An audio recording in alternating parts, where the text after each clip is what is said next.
1914 চনৰ প্ৰথম বিশ্বযুদ্ধত যোৱা শিৱসাগৰ চেৰেকাপাৰৰ সন্তান এগৰাকী অসমীয়া সৈনিক ডাক্তৰ আব্দুল মতলিবৰ জীয়ৰী ডিগবৈ ইটাভাটাৰ নিবাসী হাছানাৰা বেগম বৰাৰ সৈতে চিনাকি হোৱা হওক। তেখেতৰ বয়স 92। ডিগবৈ ইটাভাটাৰ নিবাসী হাছানাৰা বেগম বৰাৰ পিতৃ ডাক্তৰ আব্দুল মতলিব চাহাবক 1914 চনৰ প্ৰথম বিশ্বযুদ্ধত যোৱা ডাক্তৰ হিচাপে নিয়োগ কৰা হৈছিল। তেওঁ 1914 চনৰ প্ৰথম বিশ্বযুদ্ধত যোৱা এজন অসমীয়া ডাক্তৰ। ডাক্তৰ স্বৰ্গীয় আব্দুল মতলিবৰ জীয়ৰী হাছানাৰা বেগম বৰাই জনোৱা মতে যুদ্ধলৈ যোৱাৰ আগতে পিতৃ ডাক্তৰ স্বৰ্গীয় আব্দুল মতলিবে তেওঁৰ সহধৰ্মিনী স্বৰ্গীয় মেহৰাফ জোনক আঙুঠি পিন্ধাই গৈছিল। যুদ্ধৰ পৰা ঘূৰি অহাৰ পিছত ডাক্তৰ স্বৰ্গীয় আব্দুল মতলিব চাহাবে স্বৰ্গীয় মেহৰাফ জোনক বিয়া কৰায়।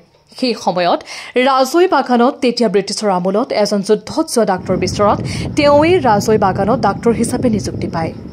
সেইখন চাহ বাগিচাত তেওঁ 20 বছৰ চাকৰি কৰে। ডিগবৈৰ পৰা হাছান আক্তাৰ ফৰিদৰ ৰিপৰ্ট NS24। হয়, আপোনাৰ নামটো জনাব।